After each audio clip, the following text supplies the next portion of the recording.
إن الحمد لله نحمده ونستعينه ونستغفره ونعوذ بالله من شرور أنفسنا ومن سيئات أعمالنا من يهده الله فلا مضل له ومن يضلل فلا هادي له وأشهد أن لا إله إلا الله وحده لا شريك له وأشهد أن محمدا عبده ورسوله أما بعد فإن خير الحديث كتاب الله وخير الهدي هدي محمد صلى الله عليه وسلم وشر الأمور محدثاتها وكل محدثة بدعة وكل بدعة ضلالة وكل ضلالة في النار أعوذ بالله السميع العليم من الشيطان الرجيم بسم الله الرحمن الرحيم يا أيها الذين آمنوا اتقوا الله حق تقاته ولا تموتن إلا وأنتم مسلمون يا أيها الناس اتقوا ربكم الذي خلقكم من نفس واحدة وخلق منها زوجها وبث منهما رجالا كثيرا ونساء واتقوا الله الذي تساءلون به والأرحام إن الله كان عليكم رقيبا يا أيها الذين آمنوا اتقوا الله وقولوا قولا سديدا يصلح لكم أعمالكم ويغفر لكم ذنوبكم ومن يطع الله ورسوله فقد فاز فوزا عظيما وقال إنا نحن نزلنا الذكر وإنا له لحافظون وقال النبي صلى الله عليه وسلم لا تسبوا أصحابي فلو أن أحدكم أنفق مثل أحد ذهب ما بلغ مد أحدهم ولا نصيفا رواہ البخاری و مسلم۔ تمام قسم کی تعریفات اللہ رب العالمین وحدہ لا شریک کے لیے لائق و زیبا ہے، جو ساری کائنات کا تنہا خالق و مالک ہے، اور بے شمار درود و سلام ہوں اللہ کے آخری نبی جناب کریم محمد رسول اللہ صلی اللہ علیہ وسلم کی ذات مقدسہ پر۔ محترم حاضرین، عزیز ماں اور بہنوں، اسلام میں عقیدہ ولا اور برا کو بہت اہمیت حاصل ہے۔ ولا اور برا کا مطلب کیا ہے؟ ولا کا مطلب ہوتا ہے دوستی، برا کا مطلب دشمنی، یعنی دوستی اللہ کے لیے، دشمنی اللہ کے لیے۔ الحب للہ والبغض للہ، محبت اللہ کے لیے، دشمنی اللہ کے لیے، یہ ہمارے عقیدہ ایمان کا حصہ ہے۔ بلکہ قیامت کے دن جن 7 لوگوں کو عرش کے سائے تلے جگہ دی جائے گی، اس میں سے 2 لوگ کون ہوں گے؟ جو اللہ کی محبت میں ایک دوسرے سے ملاقات کیا کرتے تھے، یعنی ان لوگوں کے تعلق اور ان لوگوں کی دوستی داری محض اللہ کی محبت کی بنیاد پر تھی، کوئی دنیا داری، کوئی دنیا کا مفاد نہیں، صرف اللہ کی محبت۔ اسلامی تاریخ میں خاص طور کے پر جنگ بدر کو بڑی اہمیت حاصل ہے، اور اسے یوم الفرقان سے تعبیر کیا جاتا ہے، یعنی حق اور باطل کے درمیان فرق کرنے والا دن۔ آخر اس کی وجہ کیا ہے؟ وہاں پر بھی ولا اور برا ہے کہ دوستی اللہ کے لیے اور دشمنی اللہ کے لیے۔ اصحاب کرام نے اپنے مد مقابل یہ نہیں دیکھا میرا باپ ہے، میرا بیٹا ہے، میرا کوئی رشتہ دار ہے، انہوں نے محض یہ دیکھا کہ وہ اللہ کے دین کا دشمن ہے، مار دیا۔ حضرت ابو بکر صدیق رضی اللہ تعالیٰ عنہ نے اپنے بیٹے عبد الرحمن سے کہا، جو بعد میں مسلمان ہو گئے، وہ کہتے ہیں کہ ابا جان، آپ میری تلوار کی زد میں کئی مرتبہ مقام بدر میں آئے تھے، لیکن میں نے آپ کو اس لیے چھوڑ دیا کہ آپ میرے باپ تھے۔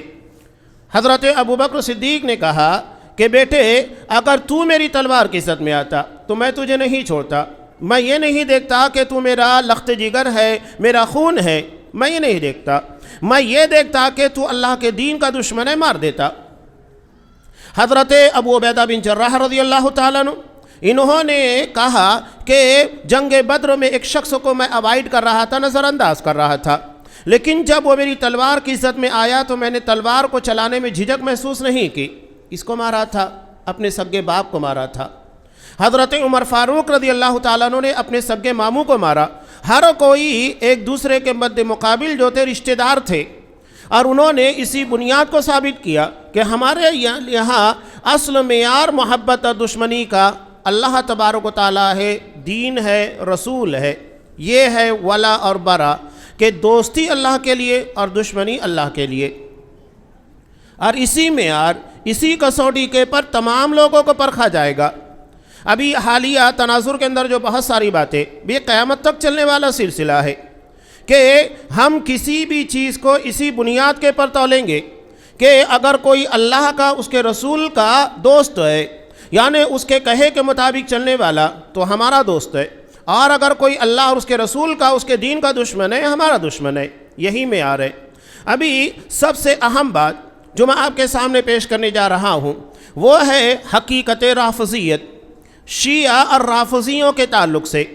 اور یہ ایران وہی اس کا مرکز ہے، اس کا گڑھ ہے، جہاں پر 90% شیعہ ہے، رافضی ہیں۔ اس کے علاوہ بہت ساری جگہ پر ہندوستان کے اندر ہے، پاکستان ہے، افغانستان ہے، عراق وغیرہ، سعودی عرب، بہت ساری جگہوں کے پر یہ لوگ رہتے ہیں۔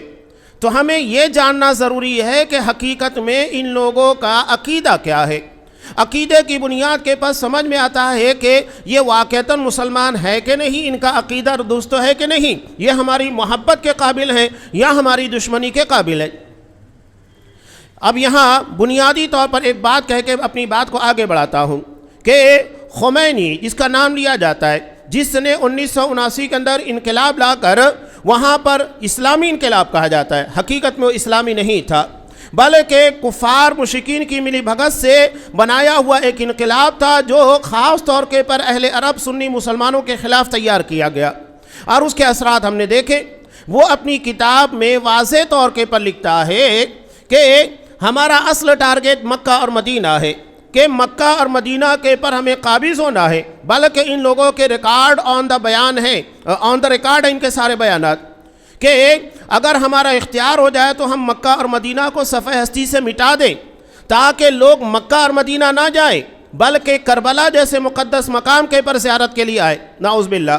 اسی لیے ان لوگوں نے حوثیوں کو استعمال کرتے ہوئے کعبۃ اللہ کے پر پتہ نہیں کتنی مرتبہ میزائل داغے، اس کے بارے میں کوئی بات نہیں کرتا ہے، کتنی مرتبہ، چاہے رمضان المبارک کو دیگر مواقع ہو، ان لوگوں نے کعبۃ اللہ کو ٹارگیٹ کیا۔ اب بتائیے کہ کعبۃ اللہ کو ٹارگیٹ کرنے والا کون ہو سکتا ہے؟ کوئی مسلمان ہو سکتا ہے؟ اب یہ لوگوں کا ٹارگیٹ مکہ اور مدینہ ہے، ان لوگوں کے لیے اصل اور مقدس سرزمین کون سی ہے؟ ان کے لیے کربلا ہے، ان لوگوں کے لیے مکہ اور مدینہ نہیں ہے۔ اور جس بیت المقدس کی بات ہم کرتے ہیں، یہ بیت المقدس ان لوگوں کے لیے روئے زمین کے پر ہے ہی نہیں، بلکہ ان لوگوں کے عقیدے کے مطابق بیت المقدس آسمان پر ہے، فضا میں ہے۔ اور یہ جو القدس کے نام کے پر لوگوں کے درمیان پروپیگنڈا چلاتے ہیں، یہ صرف لوگوں کو دھوکہ دینے کے لیے، اس لیے کہ ان کے دین کا ہی حصہ ہے تقیہ، جھوٹ بولنا، آدمی کے مزاج، آدمی کی کیفیت اور سامنے والے کو دیکھتے ہوئے اپنی بات کو رکھنا، وہ جیسا مزاج رکھتا ہے اسی اعتبار سے ڈھل جانا، جیسا کہ ہمارے یہاں پر کہتے ہیں جیسا دیس ویسا بھیس، یعنی انسانوں کو دیکھ کر ان کے مزاج، ان کی کیفیت کو دیکھ کر اپنے عقیدے کو ظاہر کرنا اور اپنی اصل حقیقت کو چھپا لینا، یہ ان لوگوں کے یہاں پر تقیہ ہے۔ تو یہ دھوکے بازی ہے۔ ایک بنیادی حدیث یاد رکھیے گا، امام احمد رحمۃ اللہ علیہ نے اس روایت کو نقل کیا، اور اسی تناظر میں تمام باتیں آتی ہیں۔ آپ صلی اللہ علیہ وسلم جو دین ہم کو لا کر دیا ہے وہ کامل ہے، اس میں کسی بھی زمانے کے متعلق ایسا نہیں ہے کہ ہم کو تشنا چھوڑ دیا گیا ہے، ہمیں ہدایات نہ دی گئی ہو۔ تو آج کے جو حالات ہیں جو مسلم امہ کے لیے خاص طور کے پر بڑے پریشان حال ہیں اور بڑے پریشان کن بھی ہے، تو ایسے میں کیا ہمارے لیے نبی کریم صلی اللہ علیہ وسلم نے ہدایت نہیں دی ہے؟ حضرت ابو ہریرہ رضی اللہ تعالیٰ عنہ کی روایت بنیادی طور پر آج کے اس پرفتن دور میں یاد رکھیے گا۔ نبی کریم صلی اللہ علیہ وسلم نے ارشاد فرمایا، ستأتی علی الناس سنوات خداع، ان قریب لوگوں کے پر بہت دھوکہ دینے والے سال آئیں گے، یعنی اس میں لوگوں کو خوب دھوکہ دیا جائے گا۔ کیسے دھوکہ دیا جائے گا؟ کہ یصدق فیہ الکاذب ویکذب فیہ الصادق، جو سچا ہوگا اسے جھوٹا ثابت کرنے کی کوشش کی جائے گی اور جو جھوٹا ہوگا اسے سچا باور کرایا جائے گا۔ آج وہی ہو رہا ہے کہ آج جو مسلمانوں کے لیے آگے اللہ کے رسول نے وہ بھی کہا کہ وَيُؤْتَمَنُ فِي الْخَائِنِ وَيُخَوَّنُ فِي الْأَمِينِ، کہ جو امانت دار ہوگا اس کو خائن باور کرانے کی کوشش کی جائے گی اور جو خائن ہوگا اسے امانت دار ثابت کرنے کی کوشش کی جائے گی۔ وہی ہو رہا ہے۔ تو یہ جو حدیث آپ نے بیان کی، سچے کو جھوٹا، جھوٹے کو سچا، امانت دار کو خائن، خائن کو امانت دار، یعنی بالکل حالات برخلاف ہوں گے۔ آج جو باور کرایا جاتا ہے ایران کے تعلق سے، یہ اس مسلم امہ کا خیرخواہ ہے ہی نہیں، اس سے بڑا بدخواہ کوئی ہو ہی نہیں سکتا، بلکہ یہودیوں سے بھی کہیں زیادہ بدترین دشمن مسلمانوں کے رافضی ہیں۔ ملک شام کی بات ہمارے سامنے ہے کہ جہاں پر تقریباً 5 لاکھ آن دا ریکارڈ ہے، اور یہ 5 نہیں بلکہ تقریباً 8 سے 10 لاکھ کی تعداد ہے، اتنے مسلمانوں کو مارنے میں ان رافضیوں نے، ایرانیوں نے روس کا ساتھ دیا، بشار الاسد کا ساتھ دیا۔ واقعات آپ اگر سنیں گے تو ہل جائیں گے۔ صرف چند واقعات آپ کو بتاؤ جو حالات ہمارے سامنے آئے ملک شام کے، سیریا کے، کہ وہاں پر ہماری اپنی مسلم بچیوں کو مسجد کے اندر باقاعدہ گینگ ریپ کیا گیا اور لاؤڈ اسپیکر کو چالو کر کے پورے محلے کو سنایا گیا، اور یہی خامنائی فتویٰ جاری کرتا ہے کہ وہاں کے سنی مسلمانوں کو مارنے کے پر تمہیں جنت ملے گی۔ اس کے باپ کی جنت ہے کہ وہ لوگوں کو جنت بانٹتے پھر رہا ہے؟ کن لوگوں کے قتلوں کے پر اس نے فتویٰ جاری کیا؟ ملک شام کے سنی مسلمانوں کے خلاف، عراق کے سنی مسلمانوں کے خلاف، اور وہاں کے وزراء صاف کہتے ہیں کہ ہمارا ٹارگیٹ اصل میں اسرائیل نہیں ہے، ہمارا اصل ٹارگیٹ ہے ریاض، سعودی عرب، مکہ کو، مدینہ کو ٹارگیٹ کرتے ہیں۔ یہ رافضیت ہے، اسے سمجھیے گا۔ آج ہمارے مسلمان بھی لوگ گن گا رہے ہیں اور کہہ رہے ہیں کہ وہ اسرائیل کا مقابلہ کر رہا ہے۔ اس نے 17% حملے اسرائیل کے پر کیے ہیں اور 83% حملے اس نے مسلم ممالک کے پر کیے ہیں۔ بتائیے یہ ہے اس کی اسلام دشمنی؟ یہ مسلمانوں کے ساتھ دوستی نبھا رہا ہے کہ اس کے خلاف امریکہ کھڑا ہے، ایران کھڑا ہے، اسرائیل کھڑا ہے، اسے چھوڑ کر وہ مسلم ممالک کو ٹارگیٹ کر رہا ہے اور بہانہ بنا رہا ہے امریکی بیس کا، قریب میں رہنے والے بہت ساری چیزیں اس کو چھوڑ دیا ہے۔ تو یہ ملک شام کی صرف آپ کو بات بتا رہا ہوں۔ عراق کے اندر جب وہاں صدام حسین کی حکومت کا خاتمہ کر کے سنی مسلمانوں کو ٹارگیٹ کر کر کے مارا گیا، وہاں ایک بچی اپنے باپ سے کہتی ہے، اپنے آپ کو اس مقام پر رکھیے گا کہ ہماری بچی اگر یہ بات ہم سے کہے تو ہم کیا کہیں گے۔ ایک بچی اپنے باپ سے کہتی ہے کہ ابا جان آپ مجھے شوٹ کر دیجئے، مجھ کو مار دیجئے گا، ورنہ یہ رافضی درندے آئیں گے میرے جسم کے ساتھ کھلواڑ کریں گے۔ ایک بچی اپنے باپ سے کہتی ہے یہ رافضیوں کے بارے میں، اور ہم اس کے بارے میں آج ہندوستان کے اندر غیروں نے مسلمانوں کے ساتھ وہ نہیں کیا جو ان رافضیوں نے، شیعوں نے مسلمانوں کے خلاف کیا ہے۔ چاہے افغانستان کی بات ہو، جب افغانستان میں مسلمانوں کے پر حملہ ہوا تو یہ امریکہ کے ساتھ تھا، ایران، اور آج کہہ رہا ہے کہ مسلمان ہماری کیا مدد کر رہے ہیں۔ تو نے مسلمانوں کے ساتھ کیا کیا؟ ملک شام کے 8 سے 10 لاکھ مسلمانوں کو مارنے کا جو ٹارگیٹ لیا، اتنے سارے مسلمانوں کو مارا، اس کا اصل ذمہ دار کون ہے؟ یہی خامنائی ہے، یہی خمینی ہے۔ عراق کے لاکھوں سنی مسلمانوں کو مارنے والے یہی ہے، اور آج ہم کہہ رہے ہیں کہ وہ اسرائیل سے لڑ رہا ہے۔ یہ سب نورا کشتی ہے۔ اللہ کے رسول نے کیا کہا کہ جو سچ ہوگا اسے جھوٹ، اور جھوٹ کو سچ ثابت کیا جائے گا۔ حقیقت میں ان لوگوں کا ٹارگیٹ یہود ہے ہی نہیں۔ ابھی جو باتیں میں آپ کو آگے بتانے والا ہوں اس سے سمجھ میں آئے گا کہ رافضیوں کی بنیاد ڈالنے والے، رافضیت اور شیعت کی بنیاد ڈالنے والا یہودی تھا۔ اسے یہودیوں نے پروموٹ کیا ہے، اسے یہودیوں نے بنایا ہے۔ یہ ہے بنیادی بات۔ ایک اور واقعہ سیریا کا، 18 سال کی ایک بچی کو قید کیا جاتا ہے، 18 سال کی، اور وہ 33 سال کی عمر میں باہر نکلتی ہے۔ وہ انڈر گراؤنڈ تھی۔ کتنے لوگوں کے ساتھ کیا کیا واقعات آئے آپ اس کو بیان نہیں کر سکتے۔ ایک بچی کا واقعہ 18 سال کی عمر میں، 33 سال کی عمر میں وہ باہر دنیا دیکھتی ہے۔ سوچئے کتنی لمبی مدت تھی کہ تقریباً 15 سال تک وہ انڈر گراؤنڈ تھی، اس نے سورج نہیں دیکھا، اس نے دنیا نہیں دیکھی، اور جب باہر نکلی 33 سال کی عمر میں اس کے 3 بچے تھے، اور اسے خود نہیں پتا کہ اس کے بچوں کا باپ کون ہے۔ یہ حالت کیا ہے رافضیوں نے مسلمانوں کے ساتھ۔ آپ بات کر رہے ہیں اس کی، ایران کی تائید کرتے ہیں جو اہواز کے علاقے کے اندر روزانہ پتہ نہیں کتنے سنی مسلمانوں کو مارتا ہے، لاکھوں سنی مسلمانوں کا قاتل اہواز اپنے ملکوں کے اندر سنی مسلمانوں کو مارتا ہے، بلا وجہ پھانسی کے پر لٹکاتا ہے۔ کون سی تائید کر رہے ہیں؟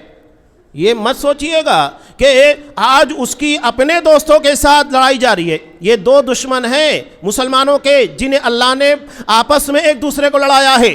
جتنا لڑیں گے اتنا مسلمانوں کے حق میں بہتر ہوگا۔ یہاں پر یہ نہیں ہے کہ دونوں میں سے ہم کس کا ساتھ دیں۔ کیسے آپ ساتھ دیں گے؟ ساتھ دینے کی کوئی ضرورت نہیں ہے۔ دونوں مسلمانوں کے بدترین دشمن ہیں۔ یہودیوں نے اگر لاکھوں مسلمانوں کو مارا تو ان لوگوں نے کروڑوں کو مارا ہے، کروڑوں مسلمانوں کو پریشان کیا ہے۔ یہ ہے اصل وجہ۔ یہ چند جھلکیاں تھی جو میں نے آپ کے سامنے رکھی۔ اب رافضیوں کے عقائد کے پر میں بات کر رہا ہوں۔ ان لوگوں کی اپنی خود کی کتاب، ان کی بنیاد رافضیت کی، شیعت کی یہ حضرت علی رضی اللہ تعالیٰ عنہ کا صرف ان کی فضیلت اور ان کی محبت کا آڑ لیتے ہیں، ورنہ حقیقت کچھ نہیں ہے۔ ان لوگوں نے حضرت حسین کو بہت اوپر چڑھایا، ان کا نام جھنڈے کے پر رکھتے، حضرت حسین بار بار یہی نام آتا ہے، لیکن حضرت حسن کو کیوں یہ لوگ فراموش کر دیتے ہیں؟ سوچنے کی بات ہے نا۔ حضرت حسن رضی اللہ تعالیٰ عنہ بڑے تھے، لیکن آپ دیکھیں گے کہ یہ لوگ حضرت حسن کا نام نہیں لیتے، حضرت حسین کا ہی۔ یہ بھی ایک بڑی تاریخ ہے۔ حضرت عمر فاروق رضی اللہ تعالیٰ عنہ کے دور خلافت میں جب ایران فتح ہوا، اس وقت اس کا نام فارس تھا، تو بادشاہ کی 3 بیٹیاں تھیں۔ 3 بیٹیوں میں سے ایک بیٹی حضرت حسین رضی اللہ تعالیٰ عنہ کے نکاح میں آئی، تو حضرت حسین کے نکاح میں آنے کے بعد اس کی جو نسل چلی ہے، رافضیوں کے سارے امام اسی نسل کے، اور یہ لوگ حقیقت میں اپنی پرانی تہذیب کلچر کو یاد رکھتے ہیں، مجوسیت کو۔ انہیں اسلام سے کوئی لینا دینا نہیں ہے، اور نہ انہیں اسلام سے محبت ہے۔ یہ بظاہر مسلمان ہوئے، ہر حقیقت میں اسلام اور مسلمانوں کی دشمنی اپنے دل کے اندر رکھے ہوئے۔ یہ ہے حقیقت، یہ ایک سلسلہ ہے، اور اسی سلسلے کو یہ لوگ 12 اماموں سے تعبیر کرتے ہیں۔ دیکھیے ان لوگوں کے یہاں پر 12 امام ہیں، بنی اسرائیل کے یہاں پر بھی 12 امام ہیں، کہ حضرت اسرائیل جو یعقوب علیہ السلام کا نام ہے، ان کے 12 بیٹے، اسی کے پر یہودیوں کے 12 قبیلے، اور آپ دیکھیے گا کہ یہ رافضیوں کے بھی وہی 12 اماموں کا تصور۔ ان لوگوں کے ہاں دیکھیے یہود یہ عقیدہ رکھتے ہیں کہ ہمیں اللہ نے تمام لوگوں کے درمیان امتیاز عطا کیا ہے، بلکہ یہود دنیا کی سب سے بہتر قوم ہیں، اور ان کے علاوہ جتنے لوگ ہیں، یہ ان کی اپنی مذہبی کتاب تلمود کے اندر لکھا ہوا ہے کہ یہودیوں کے علاوہ جتنے لوگ ہیں دنیا میں، یہ تمام کے تمام کتے اور سور کی طرح ہیں۔ اللہ نے انہیں صرف انسانی شکل اس بنیاد کے پر دیے تاکہ وہ یہودیوں کی خدمت کرے۔ وہی سارا عقیدہ آپ لوگوں کو کسی نہ کسی شکل میں یہاں ملے گا۔ بلکہ علامہ ابن تیمیہ رحمۃ اللہ علیہ کہتے ہیں کہ رافضی یہودیوں سے بدتر ہے۔ کیوں؟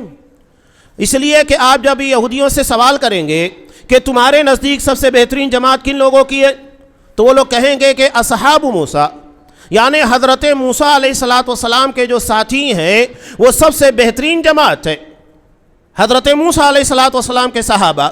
لیکن جب آپ رافضیوں سے کہیں گے کہ تمہارے نزدیک سب سے بہترین لوگ کون ہیں، تو کہیں گے نہیں، ہمارے نزدیک سب سے برے، اچھے نہیں، بلکہ سب سے برے لوگ کون ہیں؟ اصحاب محمد صلی اللہ علیہ وسلم، محمد صلی اللہ علیہ وسلم کے صحابہ، انہیں سب سے بدترین تعبیر کرتے ہیں۔ آج بھی آپ ایران میں دیکھیے بہت ساری جگہوں کے پر یہ ساری چیزیں آن دا ریکارڈ ہے، باقاعدہ ان ساری چیزوں کے پروف موجود ہے۔ یہ لوگ جب قضائے حاجت کے لیے جاتے ہیں تو جانے سے پہلے لیٹرین کا جو راستہ ہوتا ہے وہاں ابو بکر صدیق، عمر فاروق کا نام لکھا ہوتا ہے، عثمان غنی کا نام لکھا ہے۔ آج آپ دیکھیے کہ ایران کے اندر ابو لولو فیروز، جس نے حضرت عمر فاروق رضی اللہ تعالیٰ عنہ کو شہید کیا تھا، نماز کی حالت میں حضرت عمر فاروق کے پر حملہ کیا، آج اس کے نام کا وہاں پر بابا شجاع الدین ابو لولو فیروز کا مزار موجود ہے، اور وہاں پر وہ جا کر حاضری دیتے، اسے بہت بڑا تصور کرتے، حالانکہ وہ مجوسی تھا، آگ کا پجاری تھا، مسلمان تھا ہی نہیں۔ حضرت عمر فاروق رضی اللہ تعالیٰ عنہ کے قاتل سے اتنی محبت، حضرت عثمان غنی رضی اللہ تعالیٰ عنہ کو شہید کرنے والا مالک اشتر، جس نے حضرت عثمان غنی رضی اللہ تعالیٰ عنہ کو مظلومانہ حالت میں شہید کیا، 84 سال کی عمر تھی، قرآن مجید پڑھ رہے تھے، تو ان کا شہید کرنے والا جس کے پر صحابہ نے لعنت بھیجی، جس کے پر حضرت عائشہ رضی اللہ تعالیٰ عنہ نے لعنت بھیجی، حضرت علی رضی اللہ تعالیٰ عنہ نے لعنت بھیجی، آج ایران میں اس کے نام کے پر ایک یونیورسٹی ہے، درسگاہ مالک بن اشتر، سب چیزیں آن دا ریکارڈ ہے۔ یہ صحابہ کی دشمنی ہے، یہ دین کی دشمنی ہے۔ اس لیے آپ کبھی بھی ایک ذرہ بھی اپنے دل کے اندر ان لوگوں سے محبت مت رکھیے جو صحابہ سے دشمنی کرتے ہیں۔ جو صحابہ کا دشمن، ابو بکر صدیق کا دشمن، حضرت عمر فاروق کا، حضرت عثمان غنی کا دشمن، وہ ہماری محبت کے قابل ہے ہی نہیں، اور جو انہیں مسلمان نہیں مانتا ہم اسے مسلمان نہیں مانتے۔ تو عقائد سمجھیے گا، تبھی سمجھ میں آئے گا اصل مدعا کیا ہے۔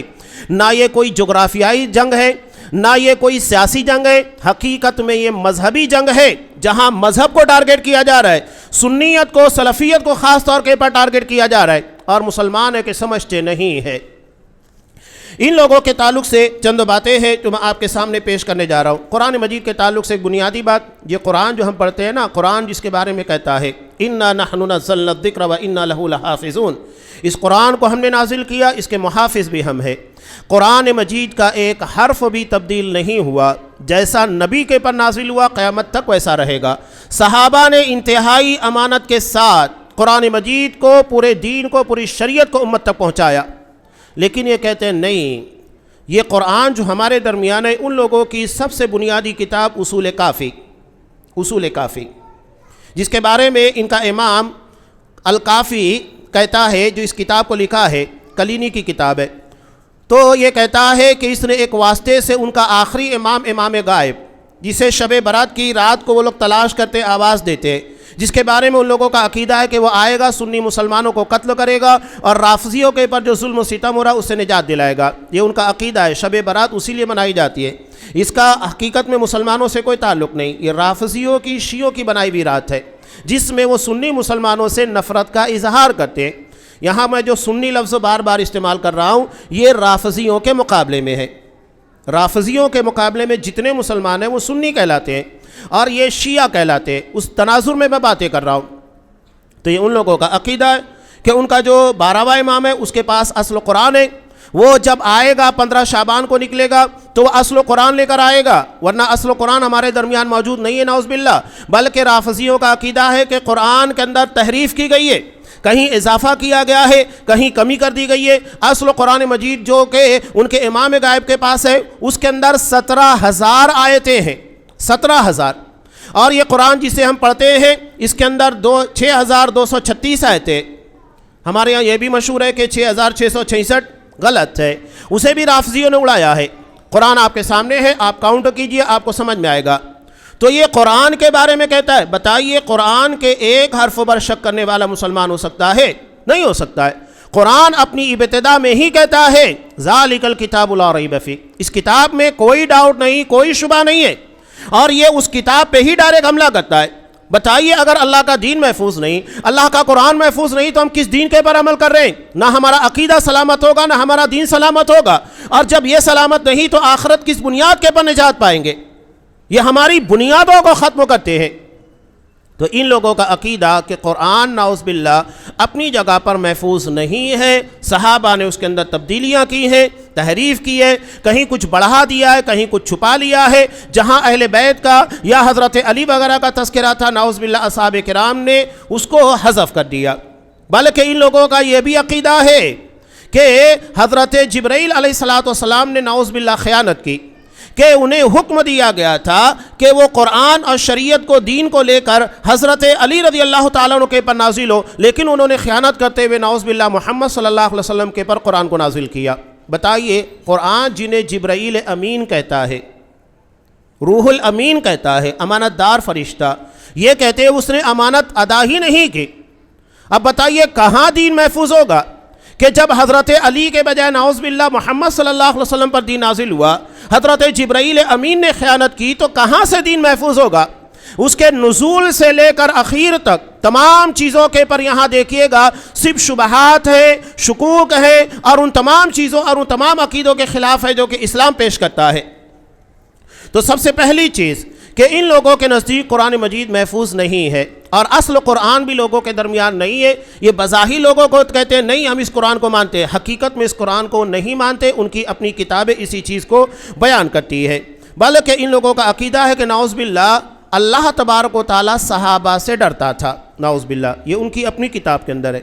اب اس کی دلیل دیکھیے، اس لیے بہت سے کام اللہ چھپا کر کرتا تھا، ظاہر نہیں کرتا۔ اس کی مثال دیکھیے، یہ کہتے ہیں کہ حضرت جعفر صادق فرماتے ہیں کہ اللہ نے اپنے نبی کا نام یاسین رکھا، اور سلام علی الیاسین، یہ سورہ صافات کی آیت ہے کہ الیاسین کے پر سلامتی ہو۔